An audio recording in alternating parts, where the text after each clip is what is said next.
Good morning बच्चों। बेटा आज जो है मैं आपके साथ शेयर करूंगी भारत के राष्ट्रपति के बारे में कुछ खास जो है इन्फॉर्मेशंस। ठीक है, भारत के राष्ट्रपति के बारे में ये टोटली जो भी आज बातें बताई जाएंगी इस वीडियो के अंदर, वो सारी बातें जो है वो एक तरीके से आप ये समझ सकते हो कि भारत के राष्ट्रपति से संबंधित इम्पॉर्टेंट फैक्ट हैं जो पॉलिटिकल साइंस के अंदर हम पढ़ते हैं। ठीक है, भारत के राष्ट्रपति के बारे में अगर हम बात करें तो सबसे पहले हमें पता होना चाहिए कि ये कौन से आर्टिकल में जो है राष्ट्रपति पद की व्यवस्था की गई है। राष्ट्रपति पद की व्यवस्था की गई है आर्टिकल 52 में।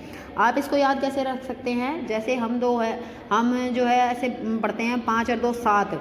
ठीक है, तो 7 एक अपन अच्छा अंक मानते हैं, तो आप इसको जो है 5 और 2 7 यानी कि 5 और 2 52 52 के अंतर्गत जो है आर्टिकल 52 के अंतर्गत हमने राष्ट्रपति पद की व्यवस्था हमारे संविधान के अंदर की गई है। इसके बाद जैसे ही जो है राष्ट्रपति को पद दिया गया है, वैसे ही इसके साथ ही पद देते ही बेटा सरकार के अधीन किसी लाभ के पद पर नहीं होना चाहिए। तो किसी लाभ के पद का मतलब यहाँ पर किस चीज़ से है बेटा? लाभ के पद का मतलब यहाँ पर सरकारी नौकरी से है। लेकिन इसमें आपको क्या ध्यान में रखना है? इसमें आपको ध्यान रखना है कि राष्ट्रपति, उपराष्ट्रपति, राज्यपाल और मंत्री और संसद और विधानसभा के जो भी सदस्य होते हैं उनको लाभ का पद नहीं माना जाता है। ठीक है, परंतु यदि उनमें से कोई राष्ट्रपति पद के लिए चुन लिया जाता है एक बार, तो उसको जो अपना जो जिस पद पर वो पहले काम कर रहा होता है उस पद से उसे त्यागपत्र देना होता है। ठीक है, ये होता है। उसके बाद देखो अगला, राष्ट्रपति संघीय संसद अथवा किसी राज्य विधानमंडल का सदस्य नहीं हो सकता। यदि वह इनका सदस्य है तो राष्ट्रपति का पद ग्रहण करने पर उसे इनका त्याग करना पड़ेगा। ठीक है, कि राज्यों के अंदर जो विधानमंडल है वो उनका सदस्य नहीं होना चाहिए। उसके बाद 6 पॉइंट देखो, इसको मैंने निशान लगा रखा है, ये इंपॉर्टेंट पॉइंट है कि वह भारतीय संसद या राज्यों के विधानमंडल के किसी भी सदन का सदस्य नहीं होना चाहिए। यदि चुनाव से पहले वह इनमें से किसी एक का सदस्य है तो राष्ट्रपति का पद ग्रहण करने के समय से उसी की विधानमंडल की सदस्यता जो है वो समाप्त हो जाएगी। ये बार बार यही पॉइंट आ रहा है आपका। ठीक है, कि संसद या राज्य विधानमंडल का उसको सदस्य नहीं होना चाहिए, और अगर वो सदस्य है तो जब वो राष्ट्रपति पद के लिए चुन लिया जाएगा तो उसकी वो वाली सदस्यता समाप्त हो जाएगी, क्योंकि एक व्यक्ति 2 जगह पर काम नहीं कर सकता है। ठीक है, इसके अलावा जो है एक ये इम्पॉर्टेंट है कि राष्ट्रपति का चुनाव लड़ने के लिए उम्मीदवार के लिए जो है 2500 रुपये जमानत के रूप में उसे जमा करवाने पड़ेंगे। 2500 रुपये ये जमानत, ये बहुत इंपॉर्टेंट है, इसको ये आप याद रखेंगे। 2500 रुपीज़ जो है उसको ज़मानत के रूप में जमा करवाने पड़ेंगे। ये सबको करवाने होते हैं बेटा जो भी चुनाव में खड़ा होता है। अगर मान लो एक निर्धारित मत सीमा होती है, जैसे कि राष्ट्रपति के पद के लिए एक निश्चित कोटा होता है, अगर वो कोटा वो पार कर लेते हैं तब तो विजयी घोषित हो जाते हैं। लेकिन अगर मान लीजिए जो है एक निश्चित वोट भी उसने प्राप्त नहीं किए तो ये जो जमानत राशि होती है वो जब्त हो जाती है। ठीक है, और अगर मान लो उसने जो वो जीतने का तो अलग चीज़ है, लेकिन अगर कोई निश्चित मत कोटा है, अगर वो उसको प्राप्त कर लेता है तो फिर उसको वापस मिल जाते हैं ये वाले पैसे। इसके अलावा राष्ट्रपति का चुनाव लड़ने के लिए लड़ने वाला जो व्यक्ति होता है, कम से कम 10 मतदाता तो राष्ट्रपति का निर्वाचन करने वाले निर्वाचक के सदस्य होने चाहिए जो प्रस्तावित करें, और 10 अनुमोदित करने वाले सदस्य होने चाहिए। ये भी आपको ध्यान में रखना है। ये पॉइंट कई बार एग्जाम में पूछा जाता है, जो ऐसे आ जाते हैं जैसे 4 स्टेटमेंट आ जाते हैं जो राष्ट्रपति से रिलेटेड होते हैं, और उनमें से आपको कोई जो एक स्टेटमेंट ठीक नहीं है वो चुननी होती है। तो यहाँ पर 10 मतदाताओं, ठीक है, 10 मतदाताओं द्वारा जो है प्रस्तावित और अन्य 10 द्वारा जो है राष्ट्रपति का नाम अनुमोदित किया जाना चाहिए, रिकमेंड किया जाना चाहिए कि भाई हम इस व्यक्ति को राष्ट्रपति के पद के रूप में जो है इसको राष्ट्रपति के रूप में इसको देखना चाहते हैं। तो ऐसी स्थिति में उसको राष्ट्रपति पद मिल जाता है। अवधि की बात करें तो सीधा सा है, राष्ट्रपति का कार्यकाल 5 साल होता है। ठीक है, यदि उसका कार्यकाल समाप्त हो जाने पर तक भी दूसरा निर्वाचित व्यक्ति किसी कारण से शपथ नहीं ले पाता है तो उस समय तक वह इसी पद पर रहता है। ठीक है, तो यहाँ पर ये क्या है कि जब तक दूसरा व्यक्ति इस पद की शपथ नहीं ले लेता है तब तक जो पहला व्यक्ति होता है वही राष्ट्रपति पद पर बना रहता है। तो राष्ट्रपति के कार्यकाल के समाप्त होने से पहले दूसरे व्यक्ति को चुना जाता है ताकि वह पहले राष्ट्रपति का कार्यकाल समाप्त होने से पहले ही क्या कर सके, अपने पद की शपथ ग्रहण कर सके। और ये कई बार क्वेश्चन आ जाता है बेटा कि इसको शपथ दिलवाने का काम कौन करता है, तो इसको शपथ दिलवाने का काम जो है सर्वोच्च न्यायालय के मुख्य न्यायाधीश द्वारा किया जाता है। ठीक है। इसके बाद देखो कि अगर कई बार क्या हो जाता है कि अगर राष्ट्रपति यदि चाहे तो अपनी इच्छा से अपनी अवधि को समाप्त होने से पहले भी त्यागपत्र दे सकता है। तो अगर मान लो उसने अपना त्यागपत्र दे दिया तो ऐसी स्थिति में कौन संभालेगा? ऐसी स्थिति में कार्य को संभालेगा उपराष्ट्रपति। तो अगर राष्ट्रपति को त्यागपत्र देना है तो राष्ट्रपति किसे त्यागपत्र देगा अपना? तो राष्ट्रपति अपना त्यागपत्र उपराष्ट्रपति को देगा। और अगर उपराष्ट्रपति इसके बारे में लोकसभा के अध्यक्ष को तुरंत सूचित करेगा और कि भाई यह ऐसा ऐसा हो गया है, तो ऐसी स्थिति को संभालने के लिए फिर उपराष्ट्रपति के द्वारा कार्य किया जाएगा। इसके बाद नेक्स्ट देखो, कई बार क्या होता है कि उपराष्ट्रपति जो है वही कार्यवाहक राष्ट्रपति के रूप में कार्य करता है। जैसे यहाँ पर बीडी जत्ती का एग्जाम्पल दे रखा है हमारे को, 8 नंबर पे देखिए बीडी जत्ती। इसके अलावा ये एक टेबल दे रखी है बेटा, इस टेबल में सारे के सारे जो भी प्रेसिडेंट है हमारे उनका नाम दे रखा है। लास्ट में देखो अभी 17 नंबर पर श्री रामनाथ कोविंद जो अभी वर्तमान समय में हमारे राष्ट्रपति है। ये आपका एग्जाम में क्वेश्चन भी आ जाता है कि वर्तमान समय में हमारे राष्ट्रपति का क्या नाम है, तो वर्तमान समय में हमारे राष्ट्रपति का नाम जो है श्री रामनाथ कोविंद है। इस तरीके के क्वेश्चन डालने का उद्देश्य है ये देखना होता है कि बच्चे का कुछ जो है थोड़ा बहुत करंट अफेयर से भी वो जुड़ा हुआ है या नहीं जुड़ा हुआ है। इसके अलावा अगर आप ध्यान करोगे बेटा तो आपको टेबल से पता लग जाएगा कि इसके लिए मैक्सिमम टाइम जो है हमने 25 जुलाई का काफ़ी वर्षों से टाइम जो है निर्धारित कर रखा है कि 25 जुलाई के दिन जो है हम पुराने वाले राष्ट्रपति को हटा देते हैं और नए वाले राष्ट्रपति का शपथ ग्रहण समारोह करवा देते हैं। तो इस तरीके से 25 जुलाई हमारे यहाँ पर मेन डेट है एक तरीके से।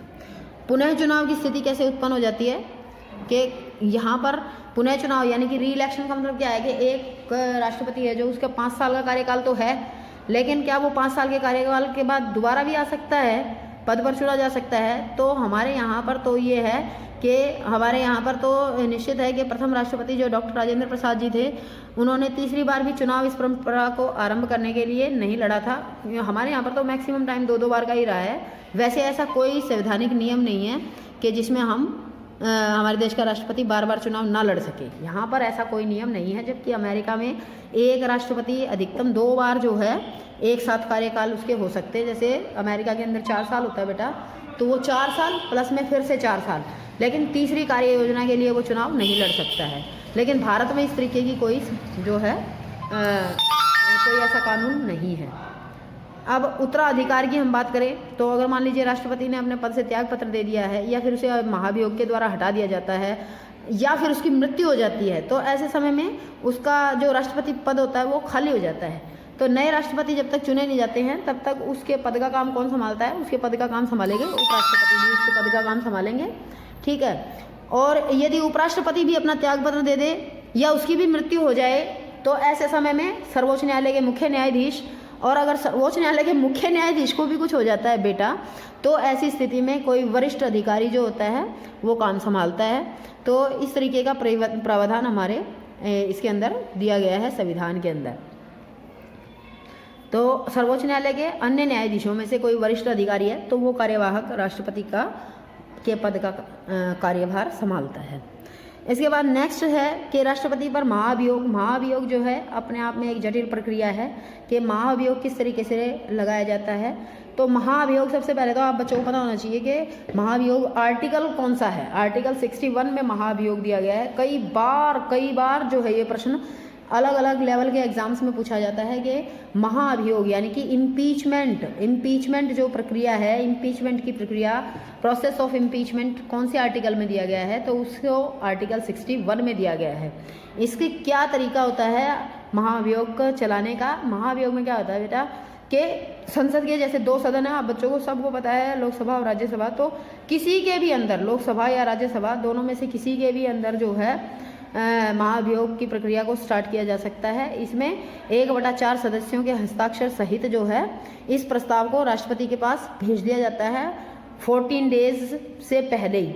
जैसे मान लो कोई निर्धारित तिथि है तो उस तिथि पर आपके ऊपर महाअभियोग की प्रक्रिया शुरू होगी, तो उससे पहले ही जो है 14 दिन पहले ही इस प्रकार का भेज दिया जाता है लेटर के भाई आपके ऊपर महाअभियोग शुरू होने वाला है राष्ट्रपति जी। जब सदन में महाभियोग विषय पर चर्चा चल रही होती है तो राष्ट्रपति क्या कर सकता है बेटा? राष्ट्रपति जो है उस समय जो है स्वयं उपस्थित होकर के या फिर अपने बिहाफ पर किसी और व्यक्ति को अपने ऊपर लगाए गए आरोपों का जवाब देने के लिए क्या कर सकता है? सदन में भेज सकता है। उसके बाद मान लो जिस भी सदन में पहले कार्रवाई होती है, यदि वह सदन 2/3 बहुमत से उस प्रस्ताव को पास कर देता है तो वो प्रस्ताव दूसरे सदन के पास पहुंच जाता है और वहाँ पर उसकी जांच पड़ताल होती है। और यदि दूसरा सदन भी ये समझता है कि सारी प्रक्रिया जो है सही है, सारे जो वो लगाए गए हैं, आरोप लगाए गए हैं वो सही हैं, तो वो भी उसको 2/3 बहुमत से उसको क्या कर सकता है, पास कर देता है। तो ऐसे में राष्ट्रपति को अपना पद रिक्त करना पड़ता है। और ऐसी स्थिति में उपराष्ट्रपति जो होता है वो राष्ट्रपति का कार्यभार संभाल लेता है। लेकिन 6 महीने, देखो यहाँ पर जो है ब्रॉड कैपिटल वर्ड्स में भी लिखा हुआ है 6 महीने, यानी कि 6 महीने के अंदर अंदर क्या होना चाहिए, नए राष्ट्रपति का निर्वाचन अनिवार्य है। हमारे यहाँ पर मैक्सिमम समय सीमा वैसे 6 महीने है, चुनाव के लिए भी 6 महीने रखी गई है। और किसी का भी पद रिक्त रह जाए तो विदिन 6 मंथ उसको भर देना जरूरी है। कोई भी पॉलिटिकल अगर पोस्ट है तो उसको 6 महीने के अंदर अंदर भर देना जरूरी है। तो 6 महीने बहुत इंपॉर्टेंट जो है समय अंतराल है। उसके बाद अगर हम वेतन भत्ते की बात करें बेटा, तो वेतन भत्ते हमारे वर्तमान समय में हमारे राष्ट्रपति जी की मासिक आय यानी कि मंथली इनकम जो है उनकी 5 लाख रुपए है, ठीक है, प्रति माह यानी कि मंथली। तो मंथली जो है इनको कितना मिलते हैं, हर मंथ इनको कितना जो है सैलरी मिलती है, 5 लाख रुपए सैलरी राष्ट्रपति जी को मिलती है, ठीक है।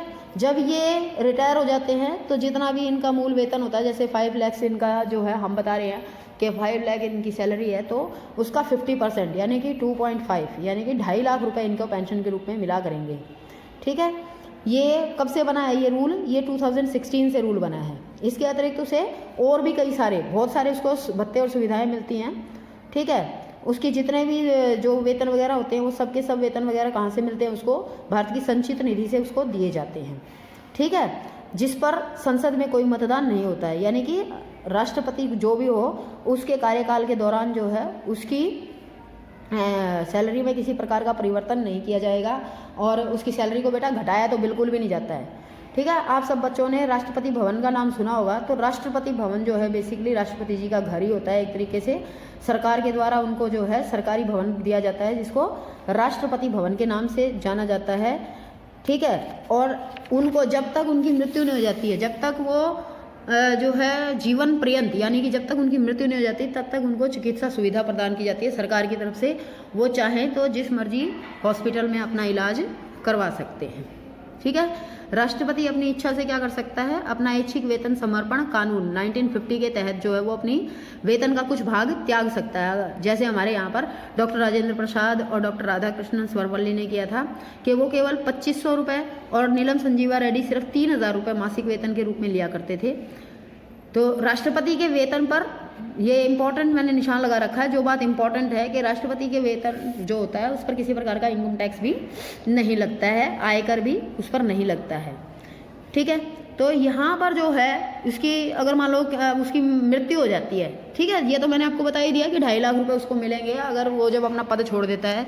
लेकिन अगर उसकी मृत्यु हो जाती है तो ऐसी स्थिति में क्या होगा, ऐसी स्थिति में उसकी जो पत्नी है उसको पत्नी जब तक जीवित रहेगी तब तक जो है उसको उसकी मतलब उसकी पत्नी को क्या मिलेगा, उसकी जगह पेंशन मिलेगी और सरकारी मकान उपलब्ध कराने की भी व्यवस्था की गई है, ठीक है। पहले ऐसा प्रावधान नहीं था, ये 2000 से ये प्रावधान किया गया है, ये कानून पारित करके कि भाई गवर्नमेंट जो है उनको रेजिडेंस भी मिलेगा और इसके अलावा जो है उनकी पत्नी को आजीवन पेंशन के रूप में पैसा दिया जाएगा।